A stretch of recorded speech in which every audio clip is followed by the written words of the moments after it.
The light heavyweight champions Artur Beterbiev and Dmitry Bivol went face-to-face for the first time ahead of their October 12 clash for the undisputed title.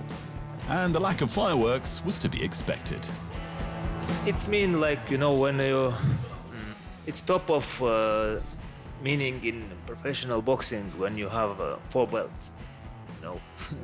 And that's it. I want to win another 4th one.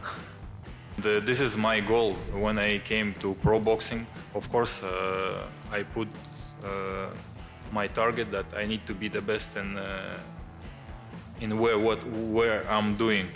In light heavyweight division, I have to be the best, and this is the final fight to prove myself. The no-nonsense Beterbiev has collected 3 of the available belts, the WBC, WBO and IBF light heavyweight titles, one at a time, crushing the best boxers the division has had to offer. Possibly more impressive than that, though, is his perfect record of 20 fights with 20 wins and 20 knockouts. The only scalp he hasn't collected yet is Dmitry Bivol's. With an undefeated record of 23-0 and 7 defenses of the WBA title, he's the only other name in the division who could challenge him. Plus, Bivol has the highest profile victory of the two, his 2022 win over the undisputed super middleweight champion Canelo Alvarez, which proves that he is a step ahead of anyone Beterbiev has fought before. Every opponent is different. I think so. It's like every person is different. That's why he is too. But we prepared for this fight some different scenarios, you know, to be ready for everything. I wanted the undisputed fight first, and I wanted to fight against the best boxers in light heavyweight divisions. This was 2 my goals, to make my name in this sport. And he has these belts, and I'm so appreciate to Saudi, to His Excellency, that he made this fight. He's making this fight happen. Beterbiev versus Bivol to be crowned the first undisputed light heavyweight champion in the 4-belt era is set to go down this October 12 in Riyadh, Saudi Arabia. And speaking of, at the same press conference, 2 of boxing's biggest promoters, Queensberry Promotions' Frank Warren and Matchroom Sports' Eddie Hearn, have had to defend Saudi Arabia's involvement in last week's heavyweight title bout between Daniel Dubois and Anthony Joshua at Wembley Stadium in London. You know, I will take a time just to say I still can't understand the negativity and moans from some people. You know, Riyadh season is a project that takes place in Riyadh. What we saw last week was a culmination of a passion for sport that His Excellency has. A man that listened to the fight fans and went above and beyond to deliver for British fight fans who said they wanted to experience a Riyadh season event. No one could have put on an event like that. I mean, I can't believe I'm saying it, but that includes me, that includes Frank, and we all acknowledge that. And what we have seen over the last year has changed the face of the sport. As Eddie said, as I know, I'm sure Todd will agree, these type of events would not be able to be made without that financial input. And it's because of the love of boxing from His Excellency, and the fact that he's chairman of Riyadh season has made that happen. The Dubois-Joshua fight was part of the Riyadh season, a series backed by the Saudi Arabian General Entertainment Authority under the chairmanship of Turki Al-Sheikh, an advisor in the country's royal court. You know, Riyadh season now means the best fights in the world. That's what it is. If you say Riyadh season, they're the best fights in the world. That's what's been delivered, the fights that the fans want to see. And I just want to add, before going on about it, I just want to add to what Eddie said. Why is there criticism here? I don't get this whatsoever. Saudi Arabia has faced widespread criticism of its human rights record and has been accused of sports washing, generously funding sport around the world in an effort to improve its international image.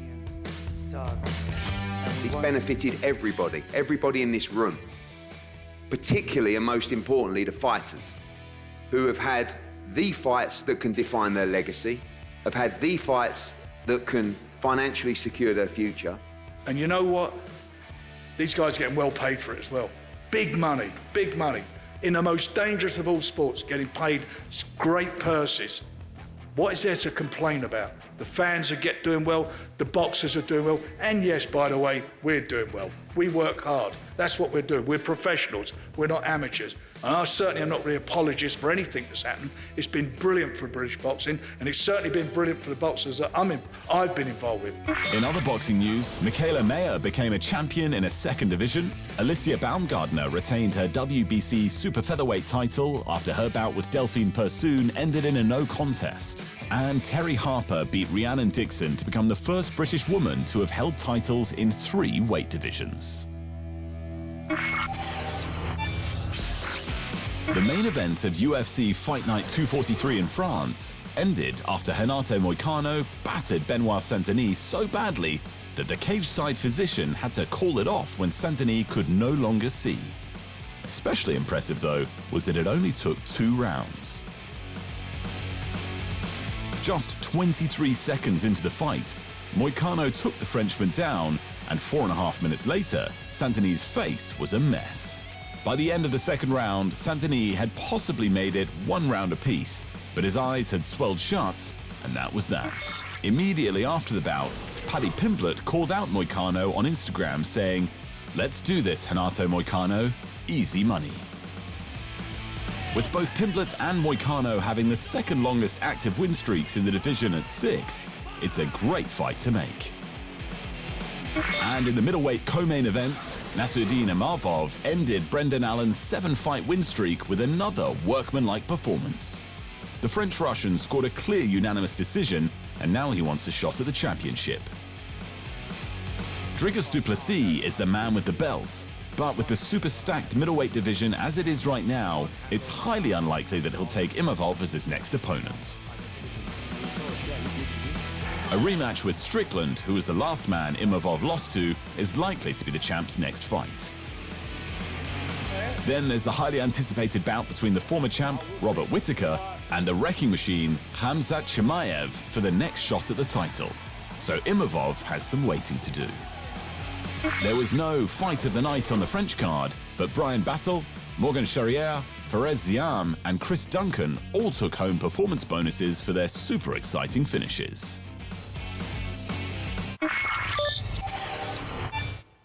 At One Friday Night Fights 81, Superbon hardly broke a sweat in his headline Muay Thai battle with Jo Nattawut.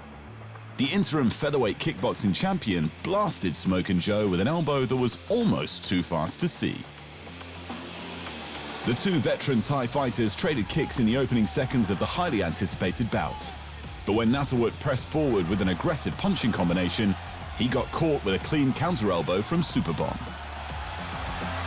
The count began and Smokin Jo got up on what looked like pure instinct, but he was clearly in another space and time, and the ref waved it off. With the KO, Superbon moved his record to an incredible 116-36, earned a US $50K performance bonus, and possibly set up a shot at featherweight Muay Thai king Tawanchai PK Senchai. Also on the card, Kiamran Nabati added to his perfect professional slate when he scored a hard-fought victory over former long-time bantamweight Muay Thai champion Nongo Hama. It was an intense 3-round battle, but Nabati's accuracy and pressure earned him the unanimous decision. Nabil Anan used his massive frame to dictate the action in his bantamweight Muay Thai battle with Letway icon So Liu. Every time the Man of Steel tried to close the gap, he was punished with a barrage of heavy knees that Anan threw like intercontinental ballistic uppercuts. It was amazing that he was able to walk away from the bout in one piece. The same can't be said for Suor Black. He hit the deck multiple times in his Muay Thai bout against Kulabdam before the infamous left meteorite made impact in the final round. The knockout win pushed Kulabdam's career slate to 71-20 and put him back in the hunt for bantamweight Muay Thai gold. Also getting himself back in the hunt for gold was the legend Samay Goyangharao. The 40-year-old former Muay Thai and kickboxing world champion took less than 90 seconds to knock out Akram Hamidi.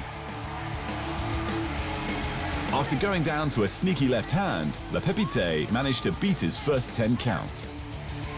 The issue was, his head clearly wasn't in it, and Samé immediately followed up with a perfectly placed left cross, and the icon moved his legendary striking record out to 374 and just 49. And 7-time 3-division K1 champion, Takeru Sagawa had to pull himself up off the canvas to win his flyweight kickboxing clash with Tan Zin. The striker from Myanmar floored him with a thudding left hook in the first that made the natural-born crusher rethink his attack. In round 2, he picked Tan Zin apart with stabbing kicks to the body that opened him up to brutal combinations from every angle to the head. After extending his record to 44-4, Takeru promised a super fight with Rodtang in the near future. Thanks for watching, and remember, if you want more fight sports in your life, just hit the subscribe button.